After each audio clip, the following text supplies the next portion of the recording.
Olá, vamos aí para a nossa 59ª aula, a última dessa parte do relógio. Vamos só dar uma melhorada nele aqui. Agora são, no caso aqui, 8 e 3. E eu não tenho aqui, né, dois dígitos. Eu queria ter dois dígitos para a hora, para o minuto.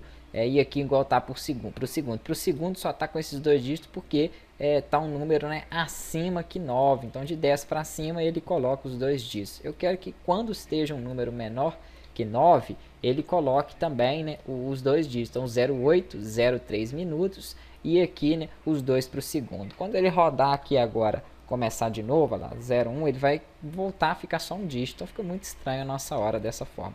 Vamos fazer uma correção nisso aí. Vamos lá, a primeira coisa que eu vou precisar de fazer é uma ação, né, que execute isso para mim. Não existe já um parâmetro que faça isso dentro do Flash, então vou ter que criar uma ação para botar esse 0 ali para mim. Onde que eu vou fazer essa função, né? Essa ação vai sair a partir de uma função. Vou fazer aqui embaixo da função mostrar relógio. Pode ser acima dela aqui, porque ela termina lá para baixo. Eu faço aqui para não criar, né, dentro dos parâmetros dela. Vou colocar o nome aqui da função, pode ser botar 0, o nome dela ali.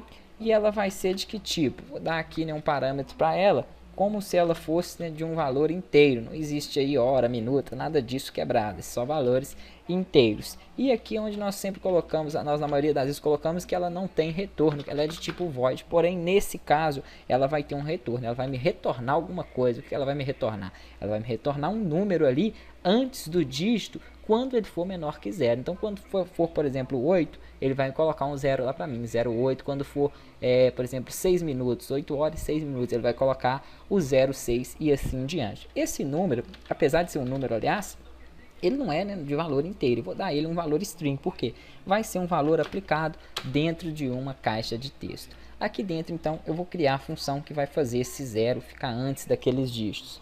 Como que eu vou fazer? O que eu vou passar para essa função? Uma condição. Então, eu vou colocar aqui que enquanto, né, ali, né, se o meu valor, que é o que eu tenho lá dentro da caixa de texto, se ele for, né, no caso aqui, o que eu vou ter dentro da caixa de texto, não, no caso, a função que eu criei, o valor atribuído ali, enquanto esse valor for menor do que 10, o que ele vai fazer? Vamos fechar ela aqui para vocês entenderem.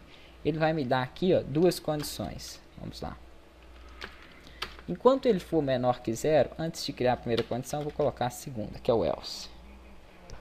Porque vai ter, né, vezes que vai ser menor que 0 e vai ter vezes que não vai ser menor que 0. Então vamos lá. Enquanto ele for menor que 0, eu quero que ele pegue, né, o valor que ele vai me retornar. Você tem que colocar o retorno, que é uma função de retorno. Então, no caso ali, ela vai me retornar um string. Ele vai colocar para mim o 0 mais o número, né, o dígito que eu tenho lá. Então, mais o valor que eu já tenho dentro daquela caixa de texto, né? Se tiver, então, 8, vai ser o 0 mais o 8. Mas vai ter um caso também, né, no caso aqui else, que não vai ser menor que 0. Às vezes vai ser maior que 0. Então, na verdade, ele não vai fazer nada. Ele só vai me retornar o valor mesmo, né? E eu quero que ele me retorne um valor de string, né, do tipo string. Então, eu já mostrei já esse parâmetro. E nós vamos utilizar o toString, que é o parâmetro aí para retornar strings dentro da caixa de texto.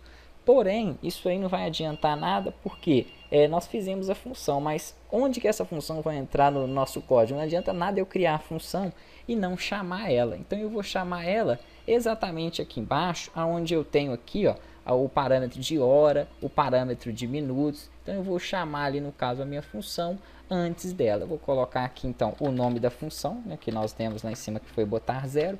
E entre parênteses, eu coloco aqui o parâmetro que eu quero que ela chame. Então vai ser aqui, ó, mesma coisa. Vou até copiar e colar ele aqui para ganhar tempo. Ctrl V. Parâmetro novamente. Vamos dar uma separada nisso aqui. Fica legal. Pronto. Tá beleza ali. Então vamos lá.